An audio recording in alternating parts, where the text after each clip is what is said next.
LD clerk various exam question paper ആണ്. Question paper code 79/2017. ഒന്നാമത്തെ ചോദ്യം, കേരളത്തിന്റെ ഔദ്യോഗിക മരം. കേരളത്തിന്റെ ഔദ്യോഗിക മരം തെങ്ങ്.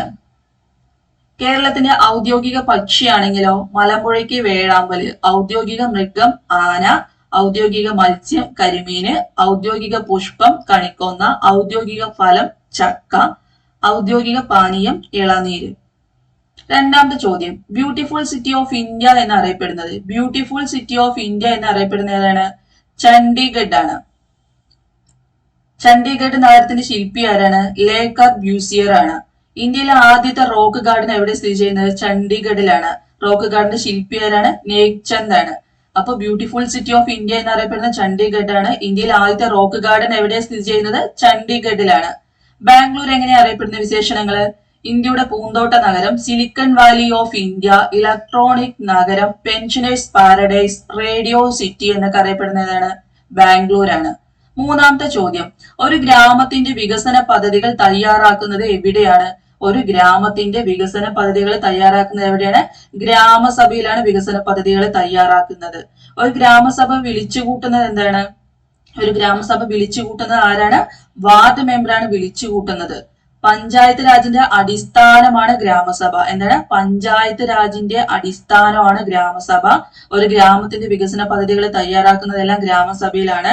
ഗ്രാമസഭ വിളിച്ചുകൂട്ടുന്നത് വാർഡ് മെമ്പറാണ്. 3 മാസത്തിൽ ഒരിക്കലാണ് ഗ്രാമസഭ വിളിച്ചുകൂട്ടുക. ഗ്രാമസഭയുടെ അധ്യക്ഷൻ പഞ്ചായത്ത് പ്രസിഡന്റ് ആണ്. ഗ്രാമസഭയെ കുറിച്ച് പ്രതിപാദിക്കുന്ന ആർട്ടിക്കിള് 243A ആണ്. 243A.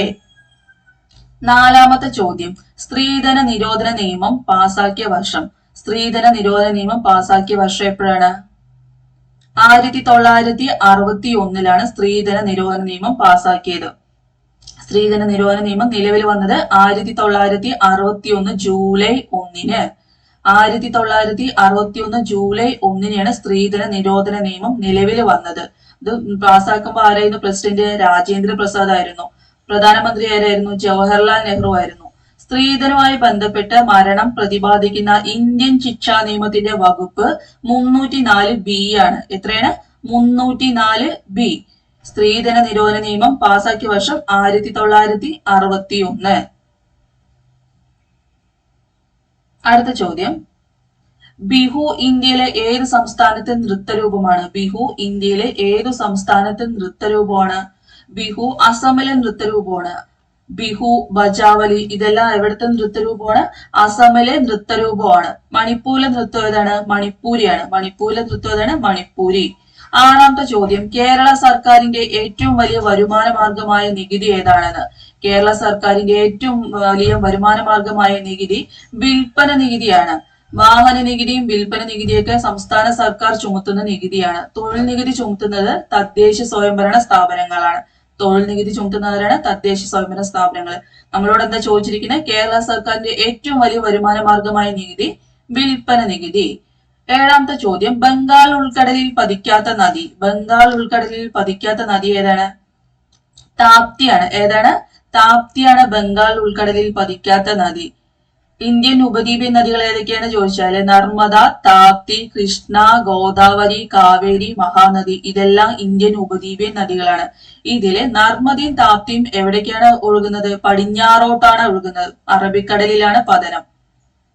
അപ്പോ ഇവിടെ ചോദിച്ചത് എന്താണ്? ബംഗാൾ ഉൾക്കടലിൽ പതിക്കാത്ത നദി നർമ്മദയും താപ്തിയല്ലേ ഉപദ്വീപിയൻ നദികളിലെ പടിഞ്ഞാറോട്ട് ഒഴുകുന്നത്. ഓപ്ഷനിൽ ഏതാണ്? താപ്തി.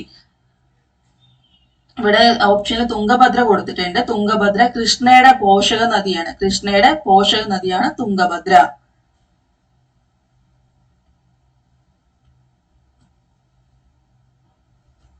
എട്ടാമത്തെ ചോദ്യം, അഷ്ടപ്രധാൻ എന്ന ഭരണസമിതി ആരുടെ കാലത്താണ്? അഷ്ടപ്രധാൻ എന്ന ഭരണസമിതി ആരുടെ കാലത്തുള്ളതാണ്? ശിവജിയുടെ കാലത്തുള്ളതാണ് അല്ലെ? ശിവജിയുടെ കാലത്താണ്. ശിവജിയുടെ മന്ത്രിസഭയാണ് അഷ്ടപ്രധാൻ. ഛത്രപതി എന്ന സ്ഥാന പേര് ആരാണ് സ്വീകരിച്ചിരിക്കുന്നത്? ഛത്രപതി എന്നറിയപ്പെടുന്ന ആരാണ്?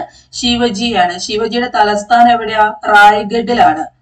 ശിവജിയുടെ കുതിര ഏതാണ്? പഞ്ചകല്യാണിയാണ്. പഞ്ചകല്യാണി. ശിവജിയുടെ വാൾ ഏതാണ്? ഭവാനി. ഒമ്പതാമത്തെ ചോദ്യം, ദേശീയ പട്ടികവർഗ കമ്മീഷന്റെ ആദ്യത്തെ ചെയർമാന്. ദേശീയ പട്ടികവർഗ കമ്മീഷന്റെ ആദ്യത്തെ ചെയർമാൻ ആരാണ്? കൻവർ സിംഗ് ആണ്. ആരാണ്? കൻവർ സിംഗ് ആണ് ദേശീയ പട്ടികവർഗ കമ്മീഷന്റെ ആദ്യത്തെ ചെയർമാന്.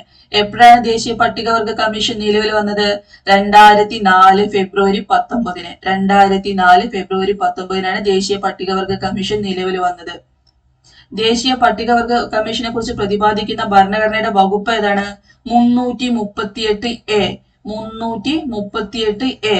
ദേശീയ പട്ടികവർഗ കമ്മീഷനിലെ ചെയർമാനെയും അംഗങ്ങളെയൊക്കെ നിയമിക്കുന്നതും നീക്കം ചെയ്യുന്നതെല്ലാം ആരാണ്? രാഷ്ട്രപതിയാണ്. 10ാമത്തെ ചോദ്യം. ദേശീയ ഗ്രാമീണ തൊഴിലുറപ്പ് പദ്ധതി പാർലമെന്റ് പാസാക്കിയ വർഷം. ദേശീയ ഗ്രാമീണ തൊഴിലുറപ്പ് പദ്ധതി പാർലമെന്റ് പാസാക്കിയ വർഷം എപ്പോഴാണ്? 2005. എപ്പോഴാണ്? 2005. ആദ്യമായിട്ട് ഉദ്ഘാടനം ചെയ്തത് എവിടെയാണ്? ആന്ധ്രാപ്രദേശിലെ ബാന്ദ്രാപ്പള്ളിയിലാണ് ആദ്യമായിട്ട് ഉദ്ഘാടനം ചെയ്തത്. ഈ നിയമം പ്രാബല്യത്തിൽ വരാൻ കാരണമായ സംഘടന ഏതാണ്? ദേശീയ ഗ്രാമീണ തൊഴിലുറപ്പ് പദ്ധതി നിലവിൽ വരാൻ കാരണമായ സംഘടന മസ്ദൂർ കിസാൻ ശക്തി സംഘടനയാണ്. കേരളത്തിന്റെ നഗരപ്രദേശങ്ങളിലെ ദേശീയ ഗ്രാമീണ തൊഴിലുറപ്പ് പദ്ധതി അറിയപ്പെടുന്നത് എങ്ങനെയാണ്? നഗരപ്രദേശങ്ങളിൽ അറിയപ്പെടുന്നത് അയ്യങ്കാളി ദേശീയ നഗര തൊഴിലുറപ്പ് പദ്ധതി എന്നാണ് അറിയപ്പെടുന്നത്. കേരളത്തിലെ പ്രതിദിന വേതനം എത്രയാണ്? 333 രൂപയാണ്.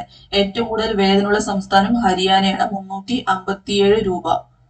11ാമത്തെ ചോദ്യം.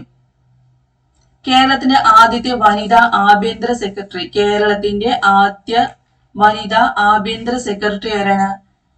നിവേദിത പി ഹരനാണ്. ആരാണ്? നിവേദിത പി ഹരനാണ്. ഇവിടെ ചോദിച്ചിരിക്കുന്നത് ആദ്യ വനിതാ ആഭ്യന്തര സെക്രട്ടറി നിവേദിത പി ഹരൻ. ഇവിടെ ഓപ്ഷനിൽ തെറ്റിക്കാൻ വേണ്ടിയിട്ട് പത്മ രാമചന്ദ്രൻ കൊടുത്തിട്ടുണ്ട്. കേരളത്തിലെ ആദ്യത്തെ വനിതാ ചീഫ് സെക്രട്ടറിയാണ്. ആരാണ്? കേരളത്തിലെ ആദ്യത്തെ വനിതാ ചീഫ് സെക്രട്ടറിയാണ് പത്മ രാമചന്ദ്രൻ.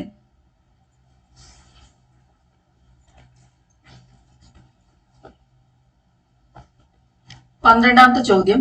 ജർമ്മനിയുടെ സഹായത്തോടെ സ്ഥാപിച്ച ഇരുമ്പുരുക്ക് വ്യവസായശാല. ജർമ്മനിയുടെ സഹായത്തോടെ സ്ഥാപിച്ച ഇരുമ്പുരുക്ക് വ്യവസായശാല ഏതാണ്? റൂർക്കേലയാണ് അല്ലെ. റൂർക്കേല എവിടെയാണ്? ഒഡീഷയിലാണ്. എവിടെയാണ്? ഒഡീഷയിലാണ് റൂർക്കേല ഉള്ളത് അല്ലെ. ജർമ്മനിയാണ് സഹായിച്ച വിദേശ രാജ്യം. ഇവിടെ ബൊക്കാറോ കൊടുത്തിട്ടുണ്ട്. ബൊക്കാറോ എവിടെ സ്ഥിതി ചെയ്യുന്നത്? ജാർഖണ്ഡിലാണ് അല്ലെ. ബൊക്കാറോ സ്റ്റീൽ പ്ലാന്റിനെ സഹായിച്ച വിദേശ രാജ്യം ഏതാണ്? റഷ്യ ആണ്. പിന്നെ ഇവിടെ ഓപ്ഷനിൽ ബിലായ് കൊടുത്തിട്ടുണ്ട്. ബിലായ് ഏത് സംസ്ഥാനത്താണ്? ഛത്തീസ്ഗഡിലാണ്. ബിലായ് സ്റ്റീൽ പ്ലാന്റിനെ സഹായിച്ച വിദേശ രാജ്യം ഏതാണ്? റഷ്യ തന്നെയാണ്. നമ്മളുടെ ഓപ്ഷൻ ഇവിടെ കൊടുത്ത ക്വസ്റ്റ്യൻ എന്തായിരുന്നു?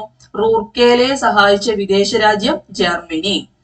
13ാമത്തെ ചോദ്യം. ജോലിക്ക് കൂലി ഭക്ഷണം എന്ന പദ്ധതി ആരംഭിച്ചത് ഏത് പഞ്ചവത്സര പദ്ധതി കാലത്താണ്? ജോലിക്ക് കൂലി ഭക്ഷണം എന്ന പദ്ധതി ആരംഭിച്ചത് 5ാം പഞ്ചവത്സര പദ്ധതി കാലത്താണ്. ഏതിലാണ്? 5ാം പഞ്ചവത്സര പദ്ധതി കാലത്താണ്. ഇന്ദിരാഗാന്ധി എന്തായിരുന്നു 5ാം പഞ്ചവത്സര പദ്ധതിയുടെ ലക്ഷ്യം? ദാരിദ്ര്യ നിർമ്മാർജ്ജനമായിരുന്നു കേട്ടോ. എന്താണ്? ദാരിദ്ര്യ നിർമ്മാർജ്ജനം. ഇന്ദിരാഗാന്ധി ഗരീബി ഹഠാവോ എന്ന മുദ്രാവാക്യം മുഴക്കിയത് 5ാം പഞ്ചവത്സര പദ്ധതി കാലത്താണ്. അതുപോലെ തന്നെ 20 പരിപാടികളൊക്കെ ആരംഭിച്ചത് ഏതിലാണ്? 5ാം പഞ്ചവത്സര പദ്ധതി കാലത്താണ്. 14ാമത്തെ ചോദ്യം.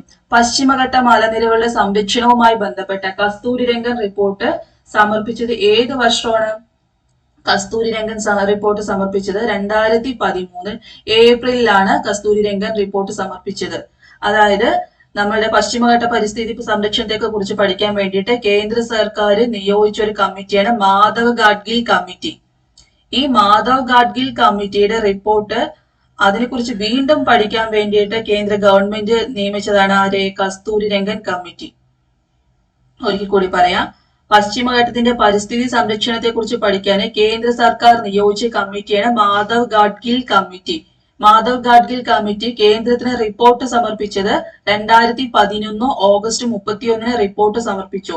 മാധവ് ഗാഡ്ഗിലിന്റെ റിപ്പോർട്ട് നടപ്പാക്കുന്നതിനെ കുറിച്ച് പഠിക്കാൻ വേണ്ടിയിട്ട് കേന്ദ്ര സർക്കാർ നിയോഗിച്ച കമ്മിറ്റിയാണ് കസ്തൂരിരംഗൻ കമ്മിറ്റി. കസ്തൂരിരംഗൻ കമ്മീഷന്റെ റിപ്പോർട്ട് നടപ്പാക്കുന്നതിനെ കുറിച്ച് പഠിക്കാൻ സംസ്ഥാന ഗവൺമെന്റ് നിയോഗിച്ച വ്യക്തിയാണ് ഡോക്ടർ ഉമ്മൻ വി ഉമ്മൻ. നമ്മളുടെ ക്വസ്റ്റ്യൻ എന്തായിരുന്നു? പശ്ചിമഘട്ട മലനിരകളുടെ സംരക്ഷണവുമായി ബന്ധപ്പെട്ട കസ്തൂരിരംഗൻ റിപ്പോർട്ട് സമർപ്പിച്ചത് ഏത് വർഷമാണ്? 2013 ഏപ്രിലിൽ. 15ാമത്തെ ചോദ്യം. ത്രിതല പഞ്ചായത്തിൽ പെടാത്തത് ഏതെന്നാണ്. ത്രിതല പഞ്ചായത്തിൽ പെടാത്തത് ഏതാണ്? താലൂക്കാണ്. എന്താണ് ത്രിതല പഞ്ചായത്ത്? ഏതൊക്കെ ചേർന്നതാണ് ത്രിതല പഞ്ചായത്ത്? ഗ്രാമപഞ്ചായത്ത്, ബ്ലോക്ക് പഞ്ചായത്ത്, ജില്ലാ പഞ്ചായത്ത് എന്നിവ മൂന്നും കൂടി ചേർന്നാണ് എന്ത്? ത്രിതല പഞ്ചായത്ത്. ഇതിൽ പെടാത്തത് താലൂക്ക്.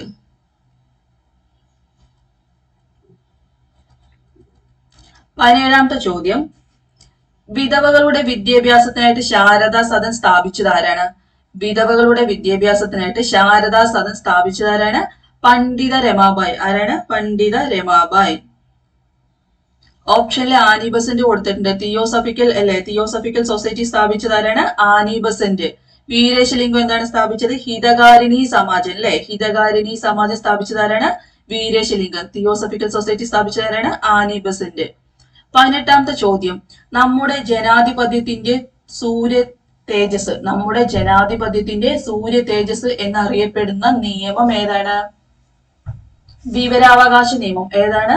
വിവരാവകാശ നിയമം. വിവരാവകാശ നിയമം നിലവിൽ വന്നത് എപ്പോഴാണ്? 2005 ഒക്ടോബർ 12 നിലവിൽ വന്നു. എപ്പോഴാണ് നിലവിൽ വന്ന്? 2005 ഒക്ടോബർ 12 നിലവിൽ വന്നു. കേന്ദ്ര ചീഫ് ഇൻഫർമേഷൻ കമ്മീഷണറും 10ൽ കൂടാത്ത ഇൻഫർമേഷൻ കമ്മീഷണർമാരും അടങ്ങുന്നതാണ് കേന്ദ്ര വിവരാവകാശ കമ്മീഷൻ. ഇതെപ്പോഴും PSC കൺഫ്യൂസ് ആയി കൊടുക്കുന്ന ഒരു ചോദ്യമാണ്. കേന്ദ്ര ചീഫ് ഇൻഫർമേഷൻ കമ്മീഷണറും 10ൽ കൂടാത്ത ഇൻഫർമേഷൻ കമ്മീഷണർമാരും അടങ്ങുന്നതാണ് കേന്ദ്ര വിവരാവകാശ കമ്മീഷൻ. കേന്ദ്ര മുഖ്യ വിവരാവകാശ കമ്മീഷണറെയും കമ്മീഷണർമാരെയും തിരഞ്ഞെടുക്കുന്നത് പ്രധാനമന്ത്രി, ലോകസഭാ പ്രതിപക്ഷ നേതാവ്, പ്രധാനമന്ത്രി നാമനിർദ്ദേശം ചെയ്യുന്ന ഒരു ക്യാബിനറ്റ് മന്ത്രി എന്നിവരടങ്ങിയ 3 അംഗ സമിതിയാണ് മുഖ്യ വിവരാവകാശ കമ്മീഷണറെയും കമ്മീഷണർമാരെയും തിരഞ്ഞെടുക്കുന്നത്. മുഖ്യ വിവരാവകാശ കമ്മീഷണറെയും കമ്മീഷണർമാരെയൊക്കെ നിയമിക്കുന്നത് ആരാണ്? പ്രസിഡന്റ് ആണ്. നീക്കം ചെയ്യുന്നത് ആരാണ്? പ്രസിഡന്റ് തന്നെയാണ്. രാജിക്കത്ത് സമർപ്പിക്കുന്നതും പ്രസിഡന്റിന് തന്നെയാണ്. അടുത്ത ചോദ്യം, കേരളത്തിലെ ആദ്യത്തെ മന്ത്രിസഭ നിലവിൽ വന്നത്? കേരളത്തിലെ ആദ്യത്തെ മന്ത്രിസഭ നിലവിൽ വന്നത് എന്നാണ്? 1957 ഏപ്രിൽ 5 കേരളത്തിലെ ആദ്യത്തെ മന്ത്രിസഭ നിലവിൽ വന്നത്. 1ാം കേരള നിയമസഭയുടെ ആദ്യ സമ്മേളനം നടന്നത് എപ്പോഴാണ്? 1957 ഏപ്രിൽ 27 ആദ്യ സമ്മേളനം നടന്നത്. ഇവിടെ എന്താ ചോദിച്ചിരിക്കുന്നത്? നിലവിൽ വന്നത് 1957 ഏപ്രിൽ 5. ആദ്യ സമ്മേളനം നടന്നത് 57 ഏപ്രിൽ 27. എത്ര മന്ത്രിമാരുണ്ടായിരുന്നു? 11 മന്ത്രിമാരാണ് 1ാം നിയമസഭയിൽ ഉണ്ടായിരുന്നത് അല്ലെ. എത്രയാണ്? 11 മന്ത്രിമാരാണ് ഉണ്ടായിരുന്നത്. മുഖ്യമന്ത്രി EMS ആയിരുന്നു. ആരാണ് മുഖ്യമന്ത്രി? EMS ആയിരുന്നു മുഖ്യമന്ത്രി. ധനകാര്യം അച്യുതമേനോനായിരുന്നു. വ്യവസായം KP ഗോപാലൻ. വിദ്യാഭ്യാസം ജോസഫ് മുണ്ടശ്ശേരിയാണ്. ആരോഗ്യം AR മേനോനാണ്. തൊഴിലും ഗതാഗതമൊക്കെ TV തോമസ് ആണ്. സ്ഥിരമായിട്ട് PSCക്ക് ആദ്യത്തെ നിയമസഭയിൽ നിന്ന് എന്തായാലും ഒരു മന്ത്രിയുടെ ഉണ്ടാവും, അതുകൊണ്ടാണ് പറഞ്ഞത്. മുഖ്യമന്ത്രി EMS, ധനകാര്യം അച്യുതമേനോന്, വ്യവസായം KP ഗോപാലൻ, വിദ്യാഭ്യാസം ജോസഫ് മുണ്ടശ്ശേരി, ആരോഗ്യം AR മേനോന്, തൊഴിലും ഗതാഗതമൊക്കെ TV തോമസ്. ഇതാണ് 1ാം നിയമസഭയിലെ മന്ത്രിമാരുടെ വകുപ്പുകൾ. 20ാമത്തെ ചോദ്യം, ഇന്ത്യയിലെ 4 മഹാനഗരങ്ങളെ തമ്മിൽ ബന്ധിപ്പിക്കുന്ന അതിവേഗ പാതയാണ് സുവർണ ചതുഷ്കോണം. ഏതൊക്കെയാണ് ആ നഗരങ്ങൾ? ഇന്ത്യയിലെ 4 മഹാനഗരങ്ങളെ തമ്മിൽ ബന്ധിപ്പിക്കുന്ന അതിവേഗ പാത ഏതാണ്?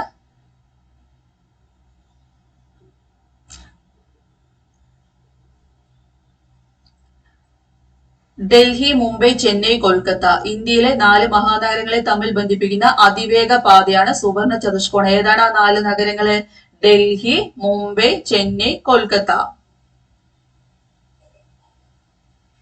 1999 ജനുവരി 6-ാം തീയതിയാണ് കേട്ടോ സുവർണ ചതുഷ്കോണം ഉദ്ഘാടനം ചെയ്തത്. 1999 ജനുവരി 6-ന് അടൽ ബിഹാരി വാജ്പേയി ആണ് സുവർണ ചതുഷ്കോണം ഉദ്ഘാടനം ചെയ്തത്. 21ാമത്തെ ചോദ്യം, ഇന്ത്യയിൽ ആദ്യമായിട്ട് കമ്പോള പരിഷ്കരണം നടപ്പിലാക്കിയ ഭരണാധികാരി? ഇന്ത്യയിൽ ആദ്യമായി കമ്പോള പരിഷ്കരണം നടപ്പിലാക്കിയ ഭരണാധികാരി ആരാണ്? അലാവുദ്ദീൻ ഖിൽജിയാണ് ഇന്ത്യയിൽ ആദ്യമായിട്ട് കമ്പോള പരിഷ്കരണം നടപ്പിലാക്കിയത്. 22ാമത്തെ ചോദ്യം, ഇന്ദിരാ ആവാസ് യോജന ഈ പദ്ധതി ഏതുമായി ബന്ധപ്പെട്ടതാണ്? ഇന്ദിരാ ആവാസ് യോജന താഴെ തന്നിരിക്കുന്നതിൽ ഏതുമായിട്ട് ബന്ധപ്പെട്ടതാണ്? ദാരിദ്ര്യവുമായിട്ട് ബന്ധപ്പെട്ടതാണ് ഇന്ദിരാ ആവാസ് യോജന. 23ാമത്തെ ചോദ്യം, ഏറ്റവും വലിയ ഗ്രഹമായ വ്യാഴത്തെക്കുറിച്ച് പഠിക്കാൻ നാസ വിക്ഷേപിച്ച ഉപഗ്രഹം ഏതാണ്? ഏറ്റവും വലിയ ഗ്രഹമായ വ്യാഴത്തെക്കുറിച്ച് പഠിക്കാൻ നാസ വിക്ഷേപിച്ച ഉപഗ്രഹം ഏതാണ്?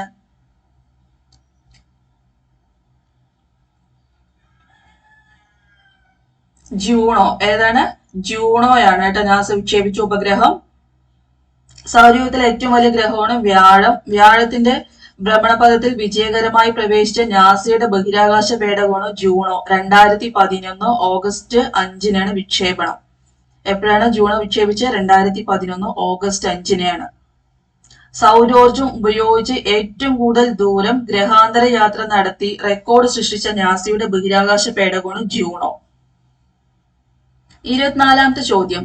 ദേശീയ വനിതാ കമ്മീഷന്റെ പ്രഥമ അധ്യക്ഷ. ദേശീയ വനിതാ കമ്മീഷന്റെ പ്രഥമ അധ്യക്ഷ ആരാണ്? ജയന്തി പട്നായിക് ആണ്. ആരാണ് പ്രഥമ അധ്യക്ഷ? ജയന്തി പട്നായിക് ആണ്. ദേശീയ വനിതാ കമ്മീഷൻ നിലവിൽ വന്നത് എന്നാണ്? എപ്പോഴാണ് സ്ഥാപിതമായത്? ദേശീയ വനിതാ കമ്മീഷൻ സ്ഥാപിതമായത് 1992 ജനുവരി 31-ന്. എപ്പോഴാണ് ദേശീയ വനിതാ കമ്മീഷൻ സ്ഥാപിതമായത്? 1992 ജനുവരി 31-നാണ് ദേശീയ വനിതാ കമ്മീഷൻ സ്ഥാപിതമായത്. പ്രഥമ അധ്യക്ഷരാണ് ജയന്തി പട്നായിക് ആണ് പ്രഥമ അധ്യക്ഷ. ദേശീയ വനിതാ കമ്മീഷനിലെ അംഗമായ പുരുഷ അംഗം ആരാണ്? അലോക് റാവത്ത് ആണ് പുരുഷ അംഗം. ഇപ്പോഴത്തെ ദേശീയ വനിതാ കമ്മീഷൻ ആരാണ്? രേഖ ശർമ്മ. ആരാണ്? രേഖ ശർമ്മയാണ് ഇപ്പോഴത്തെ ദേശീയ വനിതാ കമ്മീഷൻ അധ്യക്ഷ. 25-ാമത്തെ ചോദ്യം. ഹിതപരിശോധനയിലൂടെ യൂറോപ്യൻ യൂണിയൻ വിട്ട രാജ്യം ഏതാണ്? ഹിതപരിശോധനയിലൂടെ യൂറോപ്യൻ യൂണിയൻ വിട്ട രാജ്യം ഏതാണ്? ബ്രിട്ടൻ ആണ് അല്ലെ? ഏതാണ്? ബ്രിട്ടൻ ആണ്. യൂറോപ്യൻ യൂണിയന്റെ ആസ്ഥാനം എവിടെയാണ്? ബ്രസൽസ് ആണ്. യൂറോപ്യൻ യൂണിയന്റെ ആസ്ഥാനം എവിടെയാണ്? ബ്രസൽസ് ആണ്. 26-ാമത്തെ ചോദ്യം. സംസ്ഥാന പുനഃസംഘടനാ കമ്മീഷൻ അധ്യക്ഷൻ. സംസ്ഥാന പുനഃസംഘടനാ കമ്മീഷന്റെ അധ്യക്ഷൻ ആരാണ്? ഫസൽ അലിയാണ് അല്ലെ? സംസ്ഥാന പുനഃസംഘടനാ കമ്മീഷന്റെ അധ്യക്ഷൻ ആരാണ്? ഫസൽ അലിയാണ്. മറ്റംഗങ്ങൾ ആരൊക്കെയാണ്? സർദാർ KM പണിക്കരും HN ഗുൻസ്രു ആണ് മറ്റംഗങ്ങൾ. ആരൊക്കെയാണ്? സർദാർ KM പണിക്കരും HN ഗുൻസ്രു ആണ്. സംസ്ഥാന പുനഃസംഘടനാ കമ്മീഷൻ നിലവിൽ വന്നത് എന്നാണ്? 1953 സംസ്ഥാന പുനഃസംഘടനാ കമ്മീഷൻ നിലവിൽ വന്നു. പുനഃസംഘടനാ നിയമം നിലവിൽ വന്നത് എപ്പോഴാണ്? കമ്മീഷൻ വന്നത് 53-ലും സംസ്ഥാന പുനഃസംഘടനാ നിയമം നിലവിൽ വന്നത് 1956-ല്. ഭാഷാടിസ്ഥാനത്തില് സംസ്ഥാന പുനഃസംഘടന നടന്ന വർഷം 1956. എപ്പോഴാണ് ഭാഷാടിസ്ഥാനത്തിൽ സംസ്ഥാനങ്ങളുടെ പുനഃസംഘടന നടന്ന വർഷം? എപ്പോഴാണ്? 1956. 1956 നവംബർ 1-ന് 14 സംസ്ഥാനവും 6 കേന്ദ്രഭരണ പ്രദേശവും നിലവിൽ വന്നു. അപ്പൊ ഇവിടെ എന്താ ക്വസ്റ്റ്യനിൽ ചോദിച്ചിരിക്കുന്ന? സംസ്ഥാന പുനഃസംഘടനാ കമ്മീഷന്റെ അധ്യക്ഷൻ ഫസൽ അലി. 27-ാമത്തെ ചോദ്യം. ഈയിടെ ഏത് രാജ്യമാണ് ലിംഗസമത്വ നിലപാടുകളുടെ ഭാഗമായി ദേശീയഗാനത്തിലെ ആൺമക്കൾ എന്ന വാക്ക് മാറ്റി നമ്മൾ എന്നാക്കിയത്? കാനഡ. ഏതാണ്? കാനഡ. 28-ാമത്തെ ചോദ്യം. 1857 ഒന്നാം സ്വാതന്ത്ര്യ സമരകാലത്ത് ലക്നൌവിൽ കലാപം നയിച്ചതാരാണ്? 1857 ഒന്നാം സ്വാതന്ത്ര്യ സമരകാലത്ത് ലക്നൌവിൽ കലാപം നയിച്ചതാരാണ്? ബീഗം ഹസ്രത്ത് മഹൽ. ആരാണ്? ബീഗം ഹസ്രത്ത് മഹലാണ് ലക്നൌവിലെ കലാപം നയിച്ചത് അല്ലെ? ലക്നൌ, ആഗ്ര, ഔദ്, അയോധ്യ ഇവിടങ്ങളിലെല്ലാം കലാപത്തിന് നയിച്ചതാരാണ്? ബീഗം ഹസ്രത്ത് മഹലാണ്. ലക്നൌ, ആഗ്ര, ഔദ്, അയോധ്യ എന്നിവിടങ്ങളിലെല്ലാം ആര്? ബീഗം ഹസ്രത്ത് മഹൽ കലാപം നയിച്ചിട്ടുണ്ട്. ഇവിടെ ഓപ്ഷനിൽ ഇവിടെ റാണി ലക്ഷ്മിബായി കൊടുത്തിട്ടില്ല. ഝാൻസിയിൽ ആരാണ് കലാപം നയിച്ചത്? റാണി ലക്ഷ്മിബായി ആണ്. താന്തിയോ തോപ്പി എവിടെയായിരുന്നു? ഗോളിയാറിലെ താന്തിയോ തോപ്പി അല്ലെ? ഗോളിയാറിലെ താന്തിയോ തോപ്പിയാണ്. നാനാ സാഹിബ് എവിടെയായിരുന്നു? കാൺപൂരിലെ നാനാ സാഹിബ്. കാൺപൂരിലെ നാനാ സാഹിബ്. 29-ാമത്തെ ചോദ്യം. ഇന്ത്യൻ സംസ്ഥാനങ്ങളിൽ ഗവർണറായി നിയമിക്കപ്പെടുന്നതിനുള്ള കുറഞ്ഞ പ്രായപരിധി എത്രയാണെന്ന്? ഇന്ത്യൻ സംസ്ഥാനങ്ങളിലെ ഗവർണറായി നിയമിക്കപ്പെടാനുള്ള കുറഞ്ഞ പ്രായപരിധി 35 ആണ്. എത്രയാണ്? 35 ആണ്. ഗവർണറിന്റെ പ്രായപരിധി എത്രയാണ്? 35 ആണ്. ഗവർണർ ആകാനുള്ള പ്രായപരിധി, കുറഞ്ഞ പ്രായപരിധി എത്രയാണ്? 35. ലോകസഭ അംഗത്തിന് വേണ്ട പ്രായം എത്രയാണ്? 25 വയസ്സാണ്. ലോകസഭ അംഗം ആവാൻ വേണ്ട പ്രായം എത്രയാണ്? 25 വയസ്സ്. രാജ്യസഭ അംഗം ആവണമെങ്കിലോ എത്രയാണ് പ്രായം? 30 വയസ്സ്. 30-ാമത്തെ ചോദ്യം. ഇന്ത്യയിലെ സ്ത്രീകൾക്ക് വോട്ടവകാശം കിട്ടിയ വർഷം? ഇന്ത്യയിലെ സ്ത്രീകൾക്ക് വോട്ടവകാശം കിട്ടിയ വർഷം എപ്പോഴാണ്? 1947 ഇന്ത്യയിലെ സ്ത്രീകൾക്ക് വോട്ടവകാശം കിട്ടിയത്. 31ാമത്തെ ചോദ്യം, സൗരയൂഥത്തിലെ ഏറ്റവും വലിയ ഗ്രഹം ഏതാണ്? സൗരയൂഥത്തിലെ ഏറ്റവും വലിയ ഗ്രഹം വ്യാഴമാണ്. സൗരയൂഥത്തിലെ ഏറ്റവും വലിയ ഗ്രഹം ഏതാണ്? വ്യാഴമാണ്. വ്യാഴം സൂര്യനെ ഒരു തവണ പ്രദക്ഷിണം ചെയ്യാൻ എടുക്കുന്ന സമയമാണ് ഒരു വ്യാഴവട്ടക്കാലം. വ്യാഴം സൂര്യനെ ഒരു തവണ പ്രദക്ഷിണം ചെയ്യാൻ എടുക്കുന്ന സമയമാണ് ഒരു വ്യാഴവട്ടക്കാലത്തിന് 12 വർഷം. സൗരയൂഥത്തിലെ ഏറ്റവും കൂടുതൽ ഗുരുത്വാകർഷണ ബലം അനുഭവപ്പെടുന്ന ഗ്രഹം വ്യാഴം തന്നെയാണ്. സൗരയൂഥത്തിലെ ഏറ്റവും കൂടുതൽ ഗുരുത്വാകർഷണ ബലം അനുഭവപ്പെടുന്ന ഗ്രഹം വ്യാഴമാണ്. പലായന പ്രവേഗം ഏറ്റവും കൂടിയ ഗ്രഹം വ്യാഴമാണ്. ഏറ്റവും ഭാരം കൂടിയ ഗ്രഹം ഏതാണ് ചോദിച്ചാല് വ്യാഴം തന്നെയാണ്. എന്തൊക്കെയാണ് വ്യാഴത്തിന്റെ പ്രത്യേകത? ഏറ്റവും വലിയ ഗ്രഹമാണ്, ഏറ്റവും കൂടുതൽ ഗുരുത്വാകർഷണ ബലം അനുഭവപ്പെടുന്ന ഗ്രഹം വ്യാഴമാണ്, പലായന പ്രവേഗം ഏറ്റവും കൂടിയ ഗ്രഹം വ്യാഴമാണ്, ഏറ്റവും ഭാരം കൂടിയ ഗ്രഹവും വ്യാഴമാണ്. നമ്മുടെ ക്വസ്റ്റ്യനിൽ എന്തായിരുന്നു? സൗരയൂഥത്തിലെ ഏറ്റവും വലിയ ഗ്രഹം ഏതാണ്? വ്യാഴം. അപ്പൊ സൗരയൂഥത്തിലെ ഏറ്റവും ചെറിയ ഗ്രഹം ചോദിച്ചാൽ ഏതാണ്? ബുധനാണ്. ഏറ്റവും ചെറിയ ഗ്രഹം ഏതാണ്? ബുധൻ. 32ാമത്തെ ചോദ്യം, ഭൂഗുരുത്വാകർഷണ നിയമത്തിന്റെ ഉപജ്ഞാതാവ് ആരാണ്? ഭൂഗുരുത്വാകർഷണ നിയമത്തിന്റെ ഉപജ്ഞാതാവ് ആരാണ്? ഐസക് ന്യൂട്ടൺ ആണ്. ഭൂഗുരുത്വാകർഷണ നിയമത്തിന്റെ ഉപജ്ഞാതാവ് ആരാണ്? ഐസക് ന്യൂട്ടൺ ആണ് അല്ലെ. ചലന നിയമങ്ങൾക്ക് ആവിഷ്കരിച്ചത് ആരാണ്? ന്യൂട്ടൺ തന്നെയാണ്. സൂര്യപ്രകാശത്തിന് 7 വർണ്ണങ്ങൾ ഉണ്ടെന്ന് കണ്ടെത്തിയത് ആരാണ്? സൂര്യപ്രകാശത്തിന് 7 നിറങ്ങൾ ഉണ്ടെന്ന് കണ്ടെത്തിയത് ആരാണ്? ന്യൂട്ടൺ തന്നെയാണ്. ഘടകവർണ്ണങ്ങൾ കൂടിച്ചേർന്നാല് സമനിത്വ പ്രകാശം ലഭിക്കുമെന്ന് കണ്ടെത്തിയത് ആരാണ്? ന്യൂട്ടൺ തന്നെയാണ്. ഐൻസ്റ്റീൻ എന്താണ്? ഊർജ്ജ സംരക്ഷണ നിയമം അല്ലെ. ആൽബർട്ട് ഐൻസ്റ്റീൻ എന്താ കണ്ടുപിടിച്ചത്? ഊർജ്ജ സംരക്ഷണ നിയമം ആവിഷ്കരിച്ചത് ആരാണ്? ആൽബർട്ട് ഐൻസ്റ്റീൻ ആണ്. ഗലീലിയോ ഗലീലി ആണെങ്കിലോ സൗരകളങ്കങ്ങളെ ടെലിസ്കോപ്പിലൂടെ ആദ്യമായിട്ട് നിരീക്ഷിച്ചത് ആരാണ്? ഗലീലിയോ ഗലീലിയാണ്. സൗരകളങ്കങ്ങളെ ടെലിസ്കോപ്പിലൂടെ ആദ്യമായിട്ട് നിരീക്ഷിച്ചത് ആരാണ്? Galileo Galilei. ഇവിടെ ക്വസ്റ്റ്യൻ എന്തായിരുന്നു? ഭൂഗുരുത്വാകർഷണ നിയമത്തിന്റെ ഉപജ്ഞാതാവ് ആരാണ്? Isaac Newton. 33ാമത്തെ ചോദ്യം, സൗരസ്പെക്ട്രത്തിലെ തരംഗദൈർഘ്യം കൂടിയ വർണ്ണം ഏതെന്ന്? സൗരസ്പെക്ട്രത്തിലെ തരംഗദൈർഘ്യം കൂടിയ വർണ്ണം ഏതാണ്? ചുവപ്പാണ്. ഏതാണ്? ചുവപ്പാണ്. അപ്പൊ തരംഗദൈർഘ്യം കുറഞ്ഞ വർണ്ണം ചോദിച്ചാൽ ഏതാണ്? വയലറ്റ് ആണ്. 34ാമത്തെ ചോദ്യം, അലുമിനിയത്തിന്റെ അയിര് ഏത്? അലുമിനിയത്തിന്റെ അയിര് ഏത്? ഏതാണ് അലുമിനിയത്തിന്റെ അയിര്? ബോക്സൈറ്റ് ആണ്. അലുമിനിയത്തിന്റെ അയിര് ഏതാണ്? ബോക്സൈറ്റ് ആണ്. ഹേമറ്റൈറ്റും മാഗ്നറ്റൈറ്റും ഒക്കെ എന്താണ്? അയണിന്റെ അയിരാണ് കേട്ടോ. ഹേമറ്റൈറ്റും മാഗ്നറ്റൈറ്റും അയണിന്റെ അയിരാണ്. കുപ്രൈറ്റ് കൊടുത്തിട്ടുണ്ട് ഓപ്ഷനിൽ. കുപ്രൈറ്റ് എന്തിന്റെ അയിരാണ്? കോപ്പറിന്റെ അയിരാണ് കുപ്രൈറ്റ്. കോപ്പറിന്റെ അയിരാണ് കുപ്രൈറ്റ്. 35ാമത്തെ ചോദ്യം, ആറ്റത്തിലെ നെഗറ്റീവ് ചാർജുള്ള കണം ഏതാണ്? ആറ്റത്തിലെ നെഗറ്റീവ് ചാർജുള്ള കണം ഏതാണ്? ഇലക്ട്രോൺ ആണ്. ഏതാണ്? ഇലക്ട്രോൺ ആണ് ആറ്റത്തിലെ നെഗറ്റീവ് ചാർജുള്ള കണം. ഇലക്ട്രോൺ കണ്ടുപിടിച്ചത് ആരാ? ജെ തോംസൺ ആണ് കണ്ടുപിടിച്ചത്. ആറ്റത്തിലെ ഭാരം കുറഞ്ഞ കണമാണ് ഏത്? ഇലക്ട്രോൺ. ആറ്റത്തിലെ ഭാരം കുറഞ്ഞ കണം ഏതാണ്? ഇലക്ട്രോൺ ആണ്. ഇനി പോസിറ്റീവ് ചാർജുള്ള കണം ഏതാണ്? പോസിറ്റീവ് ചാർജുള്ള കണം ചോദിച്ചാല് പ്രോട്ടോൺ ആണ്. പ്രോട്ടോൺ കണ്ടുപിടിച്ചത് ആരാണ്? ഏണസ്റ്റ് റൂദർഫോർഡ് ആണ്. ആരാണ്? Ernest Rutherford. ന്യൂട്രോണിന്റെ ചാർജ് എന്താണ്? ന്യൂട്രോണിന് ചാർജ് ഇല്ല. ആറ്റത്തിലെ ന്യൂക്ലിയസിനുള്ളിൽ ചാർജ് ഇല്ലാത്ത കണമാണ് ന്യൂട്രോൺ. ആറ്റത്തിന്റെ ഭാരം കൂടിയ കണമാണ് ന്യൂട്രോൺ. ആറ്റത്തിന്റെ ഭാരം കൂടിയ കണമാണ് ന്യൂട്രോൺ. ആരാണ് ന്യൂട്രോൺ കണ്ടുപിടിച്ചത്? James Chadwick. 36ാമത്തെ ചോദ്യം, ഭൂവൽക്കത്തിൽ ഏറ്റവും കൂടുതലായി കാണപ്പെടുന്ന മൂലകം ഏത് എന്നാണ്? ഭൂവൽക്കത്തിൽ ഏറ്റവും കൂടുതലായിട്ട് കാണപ്പെടുന്ന മൂലകം ഏതാണ്? ഓക്സിജൻ ആണ് അല്ലെ. ഭൂവൽക്കത്തിൽ ഏറ്റവും കൂടുതലായിട്ട് കാണപ്പെടുന്ന മൂലകം ഏതാണ്? ഓക്സിജൻ ആണ്. ഭൂമിയുടെ ഉപരിതലത്തിൽ ഏറ്റവും കൂടുതലുള്ള മൂലകമാണ് ഓക്സിജന്. മനുഷ്യ ശരീരത്തിൽ ഏറ്റവും കൂടുതൽ അടങ്ങിയിട്ടുള്ള മൂലകം ഏതാണ്? ഓക്സിജൻ തന്നെയാണ്. പ്രപഞ്ചത്തിൽ ഏറ്റവും കൂടുതലുള്ള മൂലകമാണെങ്കിലോ ഹൈഡ്രജൻ. പ്രപഞ്ചത്തിൽ ഏറ്റവും കൂടുതലുള്ള മൂലകം ഏതാണ്? ഹൈഡ്രജൻ ആണ്. അന്തരീക്ഷ വായുവിൽ ഏറ്റവും കൂടുതലുള്ള മൂലകം നൈട്രജൻ ആണ്. അന്തരീക്ഷ വായുവിൽ ഏറ്റവും കൂടുതലുള്ള മൂലകം നൈട്രജൻ ആണ്. ഇവിടെ ഓപ്ഷനിൽ സിലിക്കൺ കൊടുത്തിട്ടുണ്ട് അല്ലെ. സിലിക്കൺ എന്താണ്? ഭൂവൽക്കത്തിൽ ഏറ്റവും കൂടുതലായി കാണപ്പെടുന്ന രണ്ടാമത്തെ മൂലകമാണ് സിലിക്കൺ. ഭൂവൽക്കത്തിൽ ഏറ്റവും കൂടുതലായി കാണപ്പെടുന്ന മൂലകം ഓക്സിജൻ. ആദ്യത്തേത് ഓക്സിജൻ. ഭൂവൽക്കത്തിൽ ഏറ്റവും കൂടുതലായി കാണപ്പെടുന്ന രണ്ടാമത്തെ മൂലകം ചോദിച്ചാല് സിലിക്കൺ. 37ാമത്തെ ചോദ്യം, ചലനം മൂലം ഒരു വസ്തുവിന് ലഭ്യമാകുന്ന ഊർജം. ചലനം മൂലം ഒരു വസ്തുവിന് ലഭ്യമാകുന്ന ഊർജം ഏതാണ്? ചലനം മൂലം ഗതികോർജമാണ് അല്ലെ. എന്താണ്? ഗതികോർജമാണ് ചലനം മൂലം ഒരു വസ്തുവിന് ലഭ്യമാകുന്ന ഊർജം. സ്ഥിതികോർജ്ജം ഇവിടെ ഓപ്ഷനിൽ കൊടുത്തിട്ടുണ്ട്. സ്ഥിതികോർജ്ജം എന്താ? സ്ഥാനം കൊണ്ടും രൂപമാറ്റം കൊണ്ടും വസ്തുവിന് ലഭിക്കുന്ന ഊർജ്ജമാണ് സ്ഥിതികോർജ്ജം. സ്ഥാനം കൊണ്ടും രൂപം കൊണ്ടും ഒരു വസ്തുവിന് ലഭിക്കുന്ന ഊർജ്ജമാണ് സ്ഥിതികോർജ്ജം. സ്ഥിതികോർജ്ജത്തിൽ നമ്മൾ എപ്പോഴും PSK ഒരു ക്വസ്റ്റ്യൻ ചോദിച്ചുകൊണ്ടേയിരിക്കുന്ന ഏതാണ്? ജലസംഭരണിയിൽ ശേഖരിച്ചിരിക്കുന്ന ജലത്തിന് ലഭ്യമാകുന്ന ഊർജം, അത് സ്ഥിതികോർജ്ജമാണ്. എന്താണ്? ജലസംഭരണിയിൽ ശേഖരിച്ചു വച്ചിരിക്കുന്ന ജലത്തിന് ലഭ്യമാകുന്ന ഊർജം ഏതാണ്? സ്ഥിതികോർജ്ജമാണ്. ഇവിടെ ക്വസ്റ്റ്യൻ എന്താ ചോദിച്ചിരിക്കുന്നത്? ചലനം മൂലം ഒരു വസ്തുവിന് ലഭ്യമാകുന്ന ഊർജം ഏതാണ്? ഏതാണ്? ഗതികോർജ്ജം.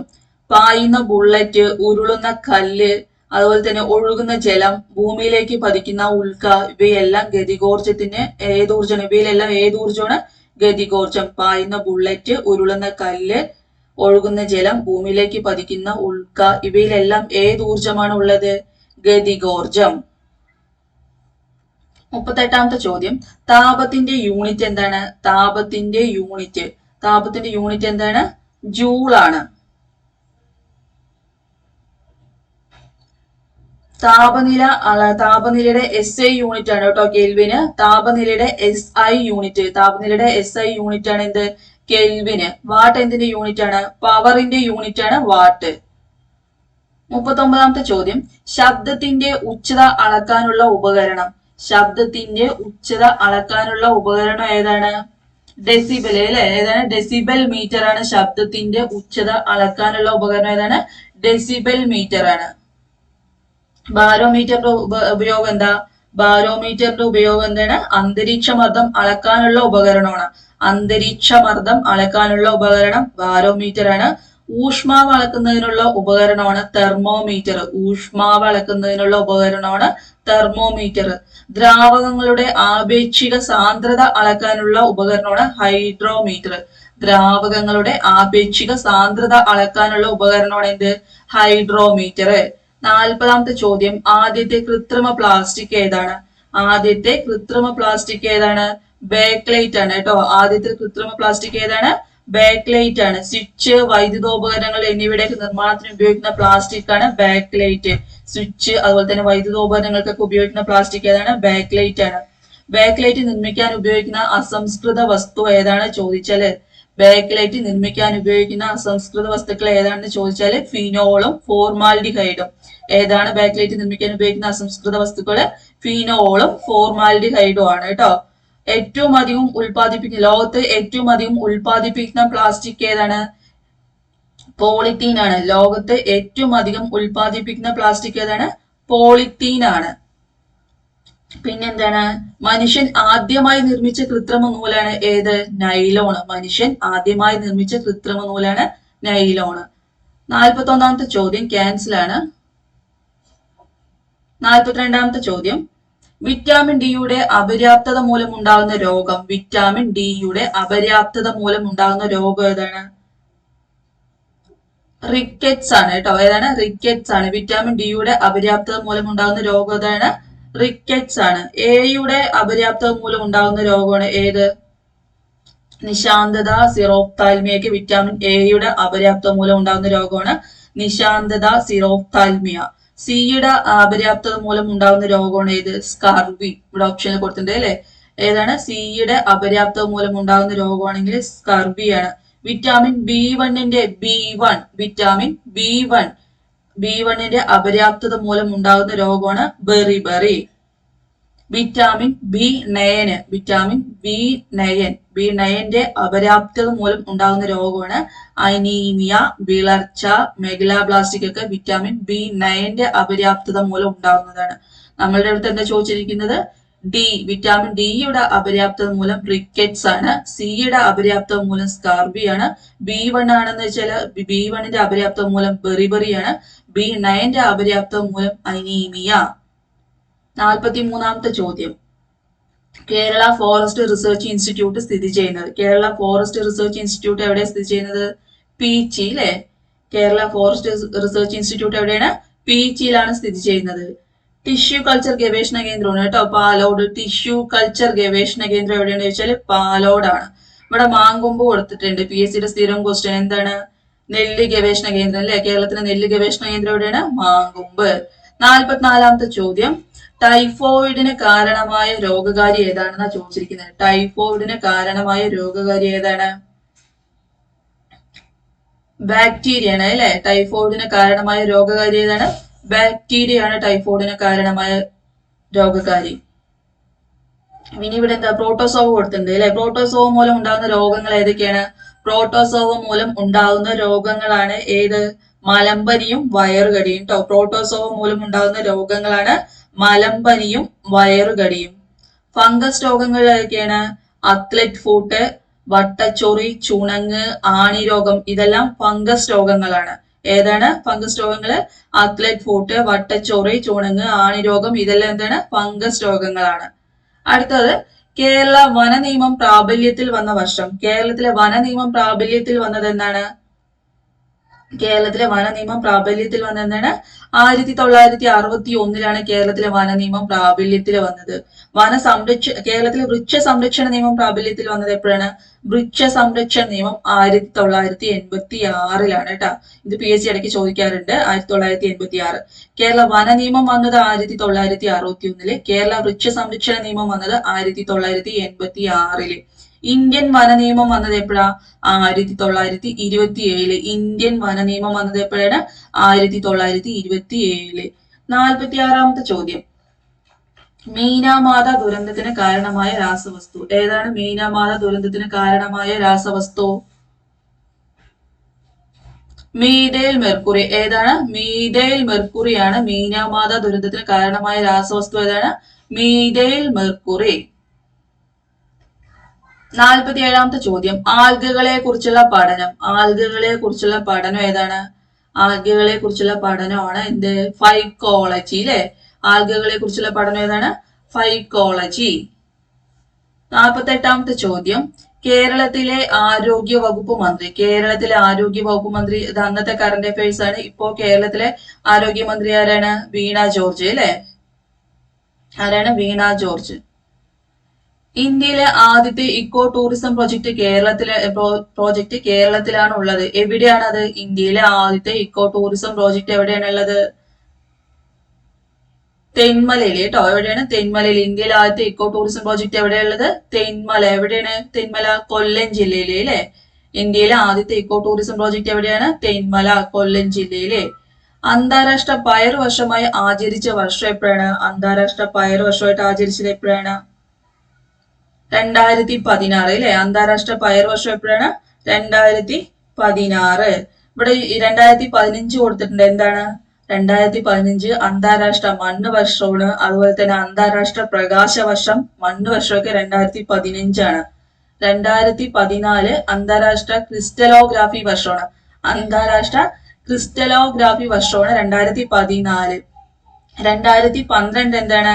അന്താരാഷ്ട്ര സുസ്ഥിര ഊർജ വർഷം. എന്താണ്? അന്താരാഷ്ട്ര സുസ്ഥിര ഊർജ വർഷം അല്ലെങ്കിൽ അന്താരാഷ്ട്ര സഹകരണ വർഷം. ഇത് രണ്ടും 2012. എല്ലാവർക്കും എന്റെ ക്ലാസ് ഇഷ്ടമായെങ്കിൽ ലൈക്ക് ചെയ്യുക, ഷെയർ ചെയ്യുക, സബ്സ്ക്രൈബ് ചെയ്യുക. Thank you.